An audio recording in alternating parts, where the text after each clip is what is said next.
Hey guys, you're watching I Love Tansyong TV, a channel that highlights and celebrates the beauty of life. If you are new to this channel, consider subscribing. Just click the subscribe button at yung bell notification na katabi naman ito para ma-notified kayo moving forward sa mga upcoming uploads ko. And if you're using your social media like Twitter, Facebook, and Instagram, please do follow me at I Love Tansyong. And this vlog is www.ilovetansyong.com.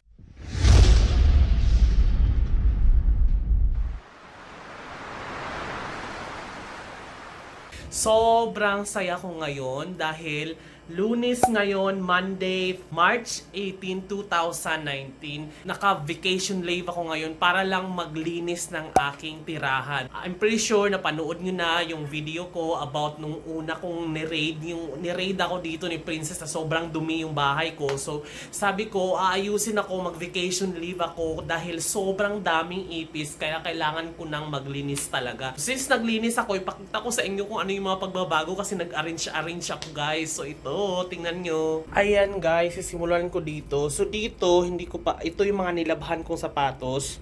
Yan, yung walis, nilabhan ko yung sapatos ko dahil kailangan kong, since naka-VL ako, so nilabhan ko na siya. So ito na yung mga lagayin ko ng sapatos. And then, ito na yun. Hindi ko pa na-arrange to guys ha. Technically, hindi ko pa to na-arrange. Pero, linisan ko to kasi kailangan ko munang kumain. So ngayon, pagpasok mo dito, ito na yung so ito na yung CR. Yan, ang bango ng CR ko, nilinisan ko na yan, guys. Kasi nga ito, tulad niyan, may ipis Kaya naglinis ako ng bonggang-bongga. Yan, pagpasok mo dyan, ito na yung mga sapatos ko. Tapos ito na yun, nilipat ko na yung mga ref. Yung ref, nilipat ko na dyan guys, pati yung microwave, tapos nilipat ko na rin yung Himalayan lamp ko, tsaka yung mga Chinese, tsaka yung galing sa Palawan. Tapos, ito na yung microwave ko, tapos, ito na yung ref ko, wala masyadong laman guys, kasi titipid, mga hotdog lang yung laman dyan. Tapos, itong cabinet, pinatong ko na siya guys. Ito na yung mga hanger ko. Yan, tapos yung mga document ko dati, yung mga newspaper na nung nagsusulat pa ako ng newspaper. So, i-declutter ko rin to. Igagawa ko ng video pag nag-declutter na ako niyan. Tapos, pagpasok mo dyan, ito na ngayon. So, ito na yung upuan ko. Ito na yung working table ko. At the same time, ito na yung TV ko, yung entertainment area ko. Ayan, YouTube algorithm 2019 yan. Pinapanood ko kasi nag-iba na yung YouTube algorithm ngayon. So, kailangan kong pag-aralan. And then, ito na yung Chinese ko, tsaka yung YouTube Keme ko. Tapos yung Wi-Fi. Ayan, dyan lang. And then, ito na yung speaker ko. Ayan. Tapos, ito na yung laptop ko. And then, pagdating dito, wala na pa namang pagbabago. Ito pa yung kurtina ko. Hindi pa kasi ako nakabili ng guys, double-sided. Ano ba yun? Yung blackout curtain. Tapos, ito na yung higaan ko. Yan yung higaan ko, guys. Tapos, ito na yung ginilid ko na siya. Diba dati nakaganyan siya. Ginilid ko na siya para malaki tingnan. Tapos ito na yung mga damitan ko. Hindi ko pa natupi. Kasi nga sa kakain, nagugutom pa kasi ako kaya kakain muna ako. Tapos ito yung mga mattress or mga tuwalya. Diyan na siya. Tapos, yung lababo, ganun pa din. Tapos dito na ako magsasaing. Tapos, ito ang ginawa ko dito. Pinasok ko siya sa loob. Kasi ito yung foldable na ito yung foldable kong dati, yung table. So ipinasok ko na siya, bali dito na ako kakain. Tsaka ito na yung working table ko, dito na ako mag-ayos ng sarili, magsasalamin. Tapos dyan na rin yung mga gamit kong lotion, pabango, tapos mga gamot. Yan, yung mga medicine kit ko. And then dito na rin ako, bumili na rin ako ng ulam guys, na ang laman ay, ano ba tong laman na to? Bumili ako parang 70 pesos tong dalawa na to Ano ba to palang?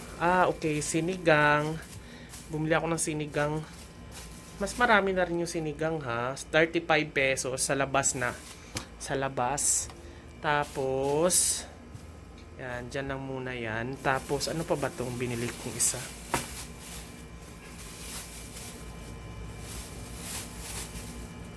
Lechong kawali. Ayan, masarap to sa sausawan. Yan, gagawa ko ng sausawan kasi pagdating dito, ayan guys, kung mapapansin nyo, may mga ganang chok. Yan, chok. Ginawan ko yan ng, nilagyan ko yan ng baygon, yung chok na baygon para hindi magkaroon ng ipis kasi may mga ipis dito. Tapos, ito na ngayon, ito na ang aking closet. And then, dyan na rin yung mga, yan, mga gamit kong mga damit, mga pang swimming. Nandyan na yung mga bag ko. Tapos, ito na yung mga t-shirt ko. Simple lang, minimalist lang kasi ako eh. So, yan yung mga t-shirt ko. Tapos, yan siya. And then, dito naman, nilinis ko na siya ng bonggang-bongga, guys. Ito naman ang pinaka utensils ko. Dito yung kutsara ko. Ayan, ginamit ko na siyang lagay ng kutsara, yung bigay ng YouTube. Tapos, ayan, tingnan nyo naman guys, linis ang linis-linis, diba? Binonggahan ko talaga ng linis yan. Kasi, ang daming ipis eh. Tapos, ayan siya. Tapos, nilagyan ko na rin ng mga sealant. Yan o, naglagay ako ng mga sealant dyan sa gilid para hindi na siya pasukin ng mga ipis. Bumili ako ng sealant ng hirap-hirap guys. Ito yung binili ko oh. Ayan. Yung sealant na yan. Tapos nilagay ko siya dito sa mga gilid-gilid para hindi na siya pasukin ng ipis. Like dyan sa gilid-gilid. Tapos dito rin, ayan o. Kakalagay ko lang yan ngayon lang. Para naging karpentero ako bigla. Naging handyman ako. Ayan, nilagay ko yan dyan para hindi na magsilusutan yung mga ipis dyan. Ayan, medyo madumi lang yung pagkakagawa ko pero keber, basta wag lang maraming ipis. Tapos, yan yung mga utensils, pitchel ko, tapos mga mga baso. Tapos ito na rin yung bigas ko guys. Pakita ko lang yung bigas. Yan yung bigas ko, 56 per kilo. Parang binili ko lang to sa palengke. Parang ano nga siya eh. Parang ang bilis, parang ang basa niya. Basa, kahit konti lang yung sabaw. Tapos, eto naman yung mga pantry ko guys. Andito yung mga kape ko, yung mga gatas. Tapos, andito yung asin. Ayan, ginawa ko ng yung cheese whiz na garap po, nilagyan ko na ng asin. Tapos, yung isa naman ay asukal. Tapos, yung isa rin na stick o punong-puno to ng asukal. And then, ito naman yung chocolate. Yung chocolate. Tapos, ito na yung mga kape, mga dilata ko. Tapos, ito naman yung bumili kasi ako ng honey. Antioxidant. Tsaka itong apple cider. And then yung mga karton ko, yung mga noodles, mga pancit canton, ganyan. Tsaka ito yung bigay ng YouTube sa akin. Ayan o. YouTube yan, tatak. Yung pag nagtimpla ako ng cocktail, dyan siya. And then, sa taas naman guys, nilagay ko na yung plancha ko. Tapos yung empty to kasi 'di ba nawalan kami ng empty tong lagay na biskwit dati. Walan kami ng tubig so ginamit ko tong igiban. Tapos ito ginamit ko rin tong igiban, pero itong mga damit na tong luma nasa loob niyan iuwi ko yan sa probinsya para bigay sa mga kamag-anak. And then dito naman sa kabila, ayan yung foldable na upuan pag may bisita. And then ito, nilinis ko na siya ng bongga. Medyo ito yung mga anong tawag doon, yung sealant. Tapos ayan na, luto na pala yung sinaing ko guys. Ay bongga, luto na yung sinaing ko. Sige, iin-in ko muna. Tapos ito na yung lababo, ito yung water filter para hindi na ako magpa-deliver ng mineral water. Gaganon ko lang siya.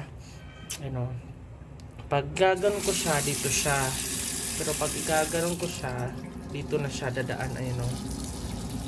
Tapos dito siya lalabas. 3,500 yung bili ko niyan. 3 stages. Pero ito parang papalitan yata every 6 months. Ito every 1 year na yung dalawang yan. Pero hindi ko pa ito napalitan. Baka kukontakin ko yung inorderan ko nito para papalitan. Parang 600 pesos lang yata to every 6 months. Bawi na siya kasi kaysa magpa-deliver ka ng tubig. Pero makikita nyo naman dito na dito naman sa ano na inano ko siya, nag-stock ako ng tubig dyan kasi baka mawalan kami ng tubig. So, at ito pala guys, nasira na naman. Bumili ako ng 500 pesos na ano, nasira na naman siya. So, bibili na naman ako. Tingnan mo, maipis pa rin, no? Maipis pa rin, talagang naka... Kain muna tayo guys. Ito, siomai. Ito na po, sausawan ko. Sarap na sausawan ko, di ba? Tapos, sinigang. Thank you so much for watching, guys. This has been Jonathan Orbuda saying, keep smiling because life is worth celebrating for. Bye! Kain muna tayo. Kain muna tayo. Nagugutom na ako. Bye! See you in my next video. Welcome back! At isa na naman, sobrang na-miss nyo to guys. As in, sobrang na-miss. Kasi nga, napansin ko to guys, na kapag nag-post ako ng mga ibang content ko, walang nanonood. At pag nag-post ako ng iba-ibang vlogs, ang comment agad, kailan ka ba magha-house raid? Well, ngayon, ibibigay ko na po sa inyo ang gusto. Hindi lang po tayo ngayon sa isang 13 square meters ang pupuntahan, kundi isang 30 square meters at nasa remote area po ito guys. Nasa Fairview po. Pupuntahan po natin ang isang Hacienda Val